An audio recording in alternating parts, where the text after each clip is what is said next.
Hello, my name is Shannon. I am the owner of Cards by Shannon Lee. This is the first time I'm showing my face on my YouTube channel, and I'm nervous and excited. All of the emotions right now. And yes, I'm reading from a script, so I don't forget any of the information I want to share with you. First of all, I want to thank you so much for watching this video. I know you have a lot to choose from, and it means the world to me that you've decided to watch my video. Next, I want to tell you about my new website, cardsbyshannonlee.com. I will be giving away tons of craft supplies, including stamps and dies, embossing folders, stencils, some card kits from last year's Spellbinders releases that include stamps and dies, and much more. I'll be giving away so much stuff it would take forever to list it all. The reason I'm doing these giveaways is to promote my YouTube channel and social media sites. I've purchased the products all myself with the intention of giving them away. I've also included a few items from my personal stash that have been gently used. So go to cardsbyshannonlee.com. There are links to all of my social media sites. I would appreciate you stopping by to say hi and like and thumbs up and all of the good stuff. After you do that, then you can click on free giveaways. Provide your name, email address, and phone number. Your phone number is optional. And then at the end of every month, I will randomly select a winner for the free bundle of supplies. That's it. The only catch is you may receive an email from me now and then letting you know about my recent posts. As long as you are subscribed to my email list, you will be entered into my giveaways. The only stipulation I have is that you may only win once every 6 months. If your name is chosen, I will contact you via email from my email address, admin@cardsbyshannonlee.com. I will inform you that you've won and request that you respond to my email within 14 days, providing me with your mailing address. Please do not be fooled by scammers. I will never ask you to pay for shipping for delivery of your prizes. If you receive an email requesting payment for delivery of your prize, it's not from me. So now, onto the card I'll be making today. I wouldn't call this a technique video, though I will be giving tips on using alcohol markers. I've recently purchased the 320 set of brush/chisel tip alcohol markers from Ohuhu. I know that 320 colors is a lot of options. Not everybody needs this many colors in order to create beautiful projects, but I have full set syndrome and couldn't pass up the larger set of brush tip markers. Just a note, all of the supplies I use are located in the description box below, so let's get started. Okay, here we have several Digi stamps from the following stamp sets. They are from Parlor Pals Digi stamp set and Pizzeria Digi stamp set from TLC Designs, and the counter is from Parlor, the Parlor stamp set, which is an actual clear stamp set, also from TLC Designs. Here I have a brick wall stencil from My Favorite Things that I am creating a slimline card, just taping the Hammermill 100-pound cardstock to the back of the stencil, which the tape doesn't hold, FYI. Or here I'm using Lost Shadow Distress Oxide and a blending brush to put down the ink, and I'm putting down the ink full strength because this is such a light color. I'm taking it direct from the ink pad onto my blending brush right to the paper,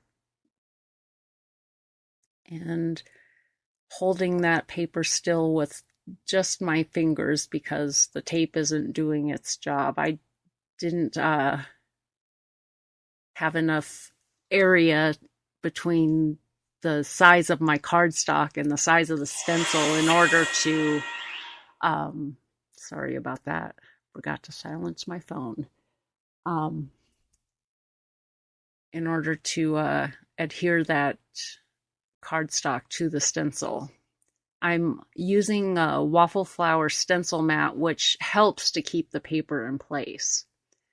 Now I'm going to color some of the Digi stamps, starting with the Soda Jerk. I am using Ohuhu brush tip alcohol markers, and we're starting with this skin. That's the first color is E110, and this is my darkest color. I'm putting down the shadows where I'm not, if you've watched any of my other videos, I've mentioned before that you don't necessarily have to consider where a light source is from, just as long as you create some light areas, some darker areas. It will really improve the look of your coloring as opposed to just laying down one single color or even two colors. If you do a 3-color blend and just make sure that your one side of your image is darker than the other, or the center is darker than the outside of your image. It doesn't matter even if you outline the entire image and then just come in with lighter shades as you graduate towards the inside of the image, your image will really steps up the look of your coloring. That's what I was trying to say. Here I'm trying to create a wrist on my Soda Jerk here, but I think I put it a little bit too close to his fingers. Next color is E090, and this is my 3rd color in my 4-color blend. And just laying down more color, blending out the colors that are already down, leaving a small area for my highlight color.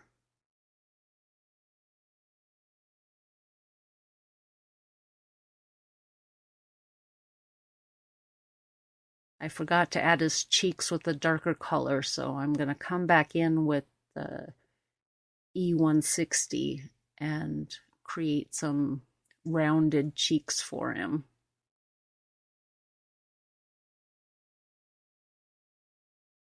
Here we go with the E160, and I'm just rounding out his cheeks just a little bit.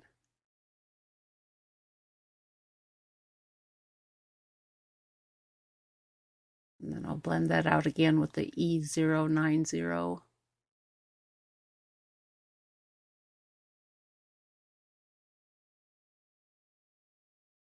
And then my final color is E010, and there's such a large gap between the colors, the E090 and the E010, that I'm really having to work that line between the two, putting down lots of color, trying to get that to blend. What I'll ultimately end up doing is adding a second coat, and that will help it blend better.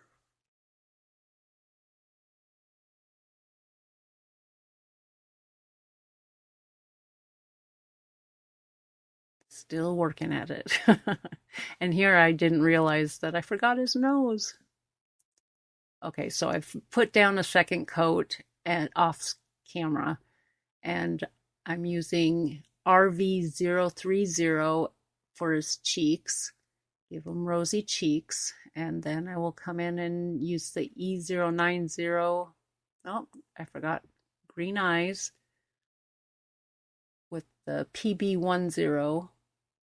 And then I think this is where I discover with the E090, I color his nose. Now with the CG200, I am just adding a little bit of color. I want his hat to appear to be white. So just outlining a couple of the lines. Also his apron, I want to appear as white, so I'm outlining that. And next, we're going to create a red shirt, and that is starting with R170. And I'm just tracing along a couple of the lines, adding this darkest color. And next with the E160, just blending that just slightly and closing up the rest of those portions of the image and filling in with my highlight color, which is the R150. And you see that brightness in the center of those dark colors, it really does improve the appearance of the image just by essentially outlining the portions of the image where I wanted that color to appear. And blending it so that there are no harsh lines between the colors or the shades of the color or the tones. I think it's tones of the color. So next we're going to take a stab at that hair. And I'm forewarning you, I'm not very good at doing hair yet. This is me practicing. And I've decided to come back in with my second color as opposed to my darkest color and map out these where I want those dark lines to go. Trying to create just kind of a feathering in the hair.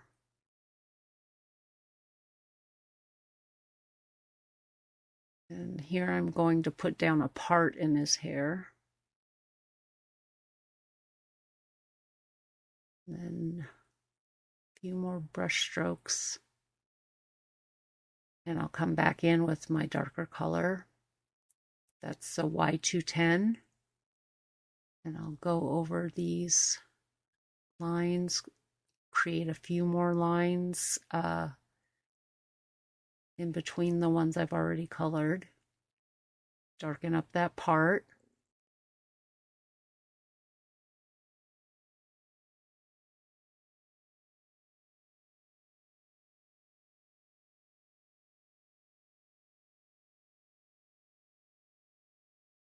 Now with the Y180, that's the color I started putting the lines down with, and coming in between, extending the other darker lines out just a bit.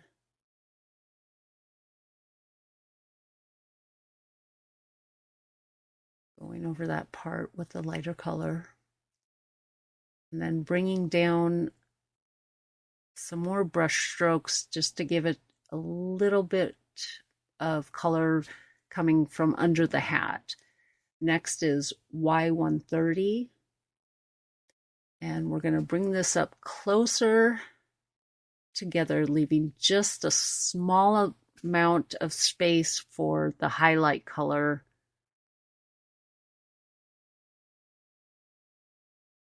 And the highlight color, I believe, is Y120. He's a blondie.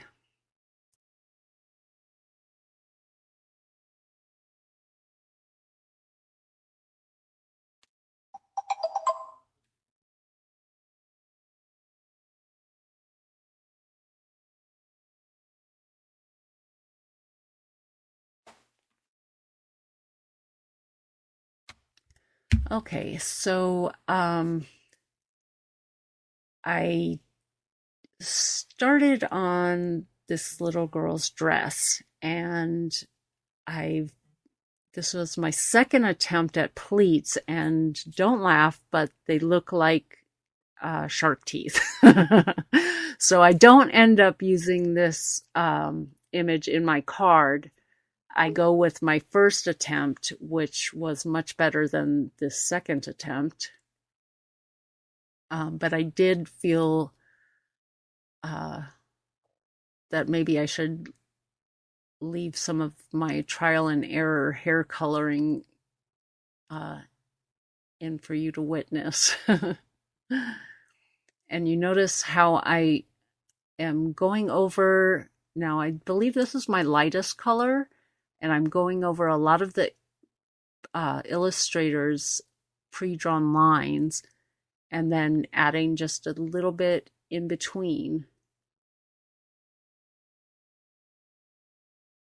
And I started from my lightest, and I'm going gradually getting darker. And when I finally do come in with my darkest color, I'm more confident with where I want to put those darker lines.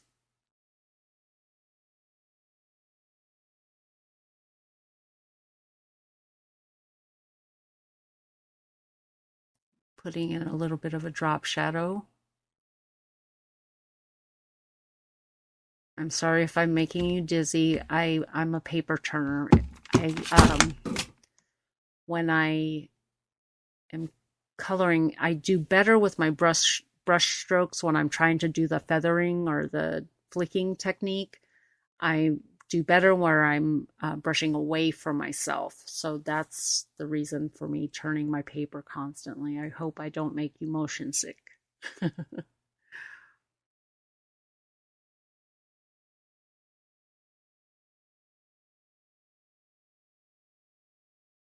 And looks like we have 2 more colors to go. This is my second to the darkest color.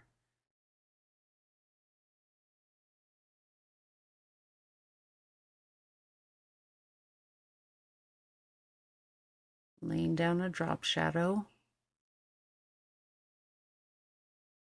And the back of her hair would be the darkest. And so would the part. The part would be also a little bit darker than the rest of the hair. Drop shadow from the headband.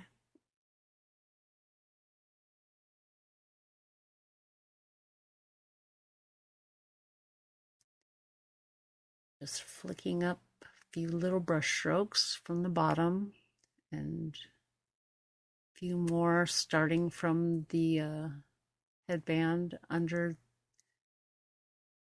her ear.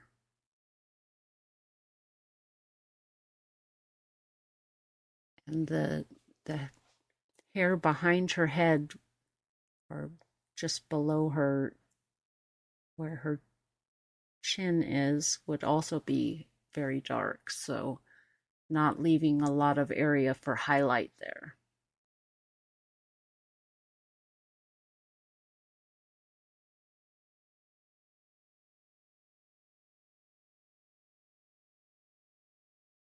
And then Y13 is my darkest color.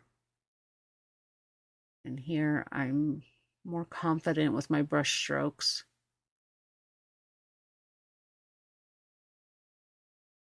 Sorry, I'm a little bit out of frame here. I think I realize it. There we go.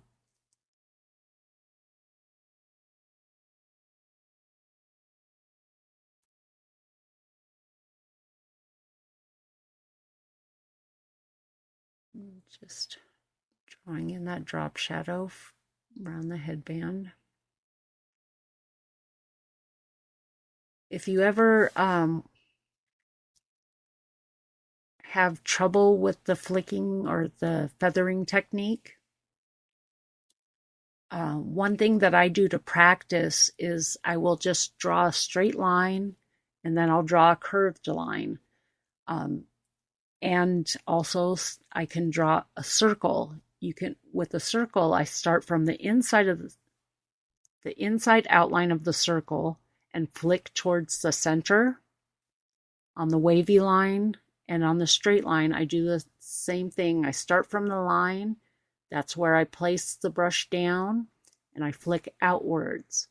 And you can practice all the way down the line, all the way on the inside of the circle. And as you do this, this is good practice without having an actual image to color. It'll give you muscle memory for doing the technique on an actual image. And here's my next lightest color again, the BR1.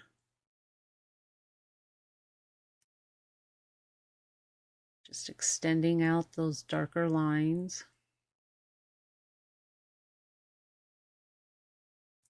Leaving enough room for the next two colors.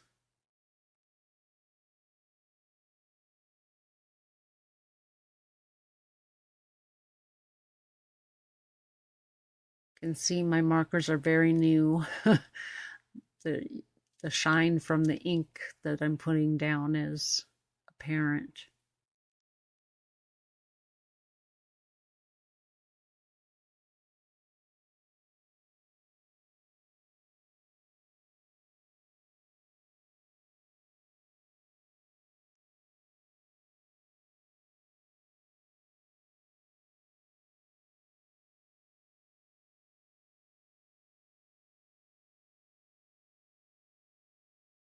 And next is BR2.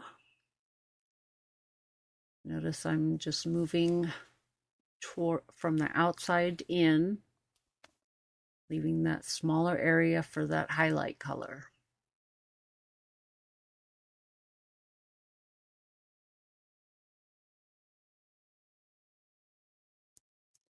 So after I'm done coloring these, I will use my Brother Scan and Cut to cut the images. At the time I recorded this video, I was not aware that you could actually create a scene in Microsoft Word using Digi stamps. I will be recording a how-to video in the future, in the near future, how to create a scene in Microsoft Word with Digi stamps. So if you would like, hit the subscribe button and the notification bell, and YouTube will notify you when my next videos are released. Here I'm using the Lumberyard pattern paper by Cat Scrappiness. I chose a color that would go with my brick wall design. And now I'm creating the floor.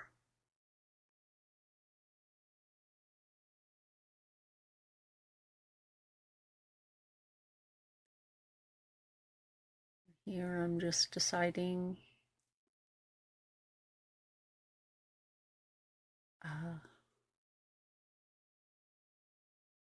which side I want to be facing up and which side I want facing down. And you're not imagining things. I have sped this up quite a bit. I thought you might be bored to tears watching me glue down my parts and pieces, as to quote Kelly Taylor. Glue down my pieces to this card. And here I had a little piece of paper that wasn't cut all the way from my... I'm cutting the white portion from the counter and from the ice cream display, I guess you would call it, so that they would butt up together and not have white lines between them. Here I'm using some double-sided foam adhesive to pop up my ice cream counter. And I don't know if you guys do this, but I always use all of my foam, the the frame around my foam dots and everything. It just seems logical to use all of it. Can't waste anything. You got to save those pennies for more craft supplies.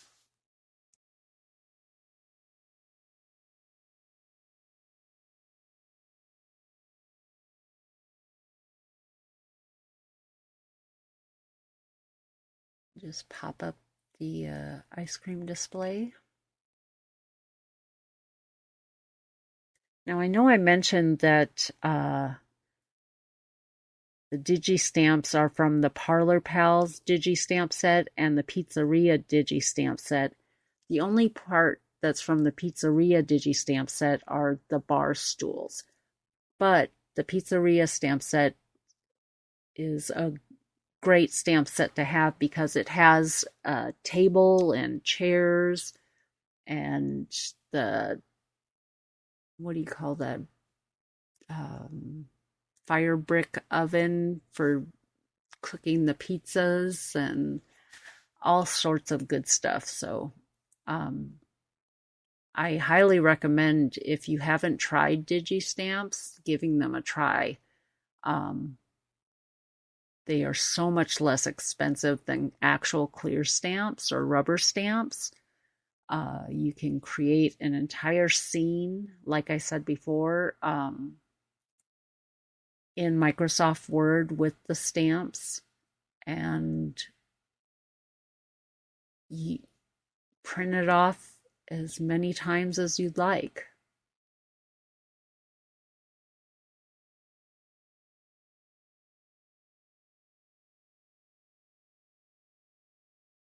And here I'm only popping up half of the stool, and the other half I'm going to glue to the front of the counter, the ice cream counter.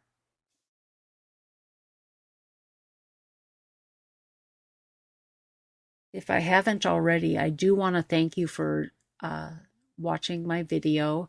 I would appreciate a thumbs up if you like this video, and you can share. I wouldn't mind that either.